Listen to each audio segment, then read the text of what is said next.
Bismillahirrahmanirrahim. Assalamualaikum warahmatullahi wabarakatuh. Pada anak-anakku semua kelas 9, sehat semua ya. Ya, kabar untuk mata pelajaran IPA di semester 1 ini di bab pertama kita belajar tentang sistem reproduksi manusia.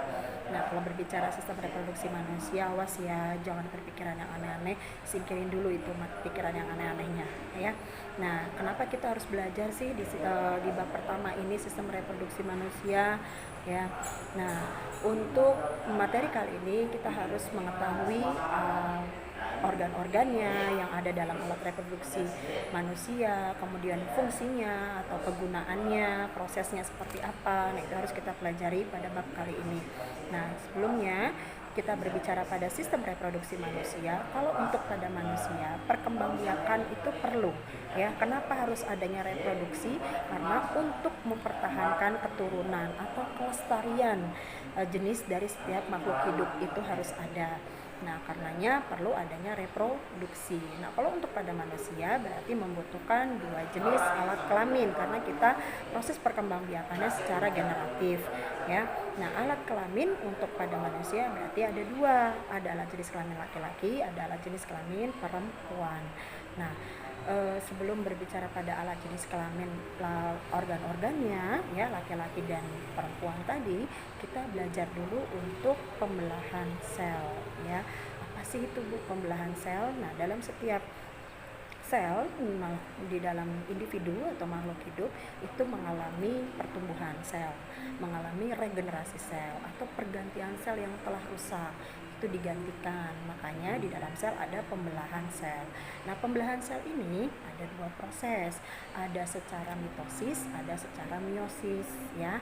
Kita bahas satu-satu ya. Untuk proses yang pembelahan secara mitosis itu adalah pembelahan sel yang menghasilkan anakannya yang mirip atau identik dengan induknya, menghasilkan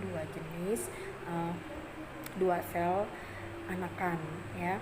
Nah, pembelahan untuk mitosis itu ada 4 proses tahapannya. Jadi kalau macam-macam pembelahan ada dua, ada mitosis, ada meiosis.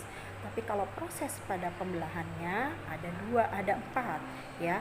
Ada 1 proses secara profase, yang kedua metafase, yang ketiga anafase, yang keempat telofase.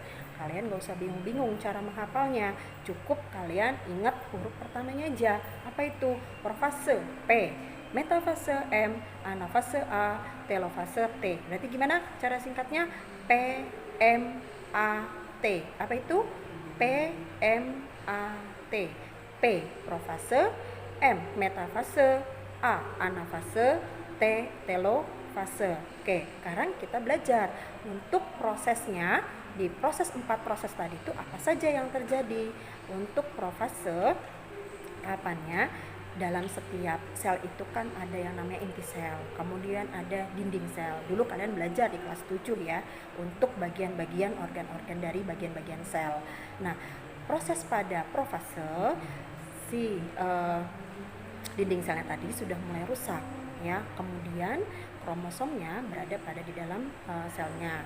Nah, profase tahapannya itu dinding sel yang mulai rusak. Kalau metafase sudah mulai tuh ada garis-garis pembelahan. Kalian bisa lihat dalam buku kalian masing-masing ya. Nah, untuk metafase sudah mulai ada terbentuk garis-garis pembelahan, kromosomnya berada pada tengah-tengah bidang pembelahan. Ketiga, anafase, kutub pada kromosomnya mulai berpisah pada masing-masing kutub yang berlawanan ya. Kalau dilihat, kalian pada lihat buku kalian masing-masing. Nah, kemudian pada telofase mulailah terbentuk 2 sel anakan ya, yang mirip dengan induknya. Itu pembelahan mitosis. Pembelahan mitosis terjadi di dalam sel tubuh ya. Jadi pasti ada di dalam sel tubuh kita terjadi pembelahan secara mitosis ya, untuk pertumbuhan dan mengganti sel-sel yang rusak. Oke, ya, itu ya untuk yang pembelahan secara mitosis. Yang kedua, kita belajar tentang pembelahan meiosis. Apa bedanya dengan pembelahan mitosis?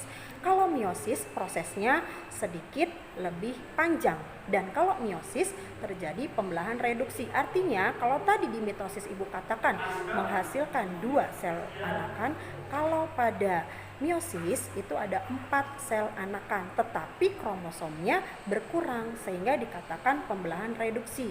Jumlah kromosomnya berkurang. Nah, untuk pembelahan meiosis berarti tahapannya sama dengan mitosis. Ada profase, ada metafase, ada anafase, ada telofase. Cuma yang membedakan kalau pembelahan meiosis itu profasenya 2 kali ya.